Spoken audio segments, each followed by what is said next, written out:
yang saya hormati pimpinan Komisi 10 DPR RI, Bapak Ibu anggota Komisi 10 yang terhormat. Izinkan saya menyampaikan beberapa hal mengenai kurikulum secara singkat saja. Mohon dapat dibantu ditampilkan.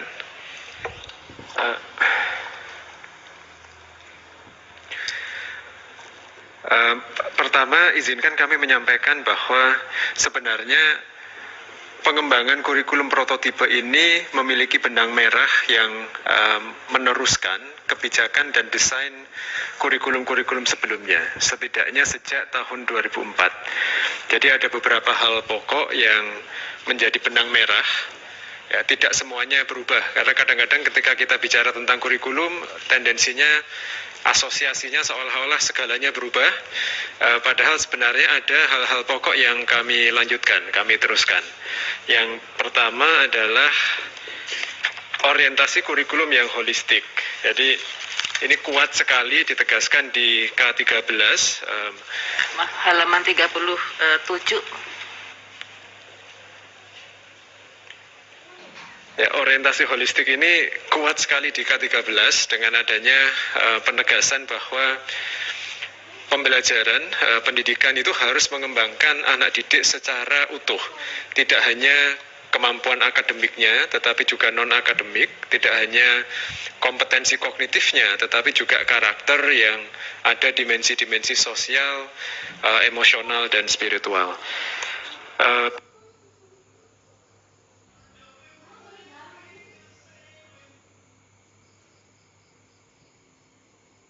Yang tadi disampaikan Pak Huda, Pak Ketua, pertama mengenai revisi PP 57 tahun 2021 tentang Standar Nasional Pendidikan. Ini memang rujukan dan landasan bagi juga pengembangan kurikulum. Saat ini posisinya sudah menunggu pengundangan. Jadi harmonisasi sudah selesai kita lakukan dan sudah mendapatkan paraf para menteri. Seharusnya ini bisa diundangkan dalam waktu dekat. Salah satu poin yang terkait dengan kurikulum di sini adalah adanya penambahan pendidikan Pancasila sebagai muatan dan mata pelajaran wajib. Nah, kemudian kami juga sedang dalam proses memperbaiki Permendikbud tentang Standar Nasional Pendidikan, khususnya 4 SNP yang menjadi rujukan bagi pengembangan kurikulum. Standar kompetensi lulusan, standar isi, standar proses, dan standar penilaian. Ini akan menjadi cantolan atau rujukan bagi semua kerangka kurikulum yang kita jadikan opsi bagi sekolah.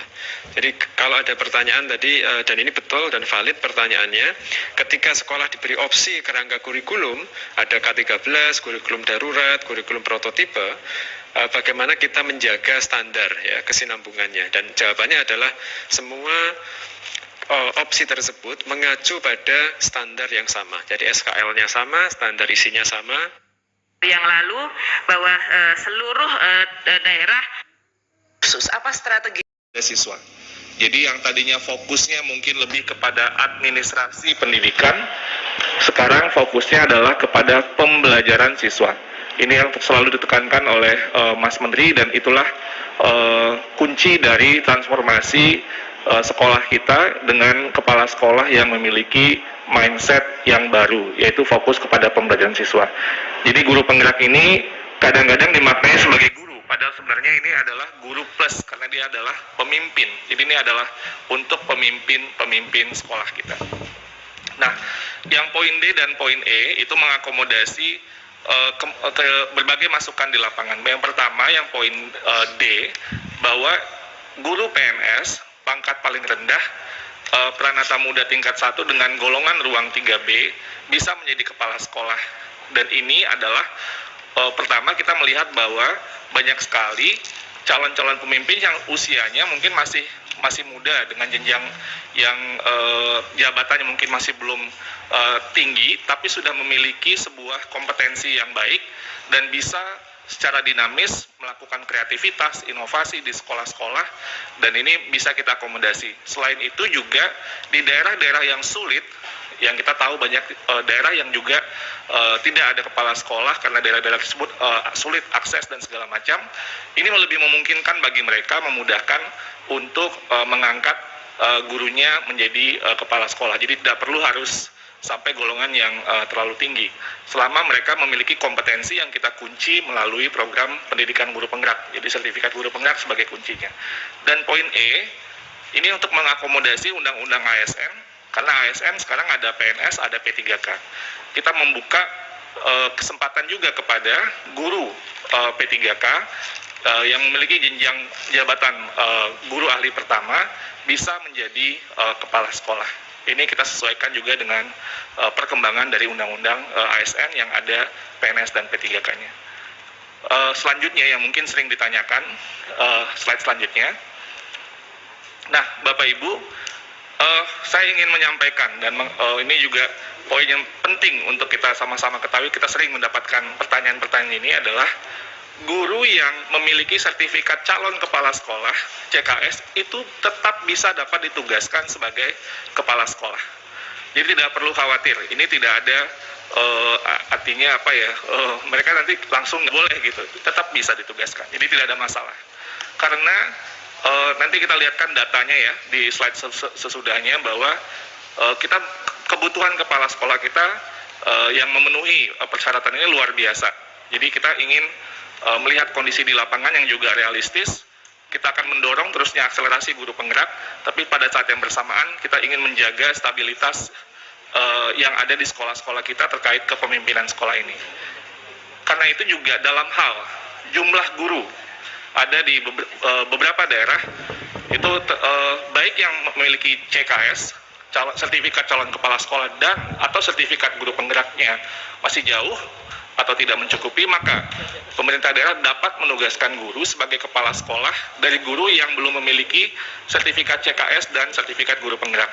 Ini untuk menghindari kondisi PLT yang berkepanjangan yang sering terjadi.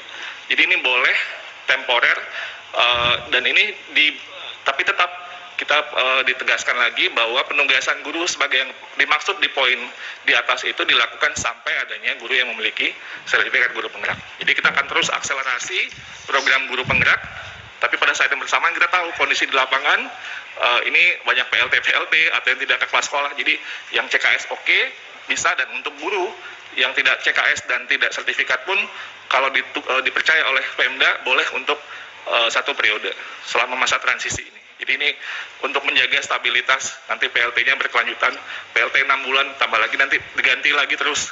Itu terjadi ketidakstabilan dalam kepemimpinan sekolah yang ingin kita hindarkan juga. Nah, selanjutnya kita menyampaikan data saja bahwa jumlah guru penggerak dan kebutuhan kepala sekolah ini memang sangat sangat besar ya. Dan karena itu kita ingin mendorong, sekarang ini hanya sekitar 58% guru yang memiliki CKS tadi. Dan kita ingin terus mendorong akselerasi guru penggerak yang tahun ini atau tahun lalu itu sekitar jumlahnya yang masuk dalam program 14.000. Tahun ini akan terus kita akselerasi menjadi 40.000 dan akan terus meningkat sehingga di tahun 2024 kita sudah bisa mencapai titik yang imbang antara kebutuhan supply dan demand itu bisa terjadi secara seimbang. Jadi itu, dan ini breakdown-nya Bapak Ibu. Jadi kenapa tadi ada aturan peralihan, karena kita melihat data. Kita melihat data dan melihat masukan-masukan, dan ini perlu dibuat sebuah intervensi. Kita ingin program yang berkualitas, tapi pada saat yang bersamaan kita ingin menghindari kondisi yang di lapangan yang terutama yang tidak ada supply sama sekali dari yang sebelumnya, atau juga akselerasi guru penggerak memerlukan waktu dalam waktu 1-2 tahun ke depan. Saya rasa itu yang bisa saya sampaikan, Mas Menteri. Terima kasih. Saya kembalikan ke Mas Menteri. Assalamualaikum warahmatullahi wabarakatuh. Terima kasih, Mas Iwan.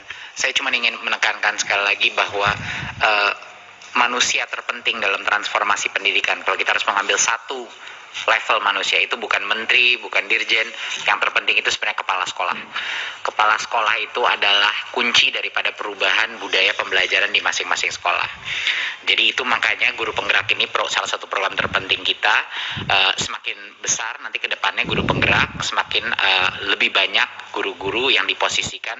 Dan selalu Komisi 10 kemarin menanyakan, bagaimana Mas Menteri, kalau Mas Menteri misalnya udah nggak di sini lagi, gimana caranya kita bisa menjamin perubahan-perubahan ini terjadi. Ini adalah yang terpenting. Jadi mau menterinya siapapun, mau presidennya siapapun, guru-guru penggerak ini akan menjadi kepala sekolah dan mereka akan meneruskan gerakan Merdeka Belajar.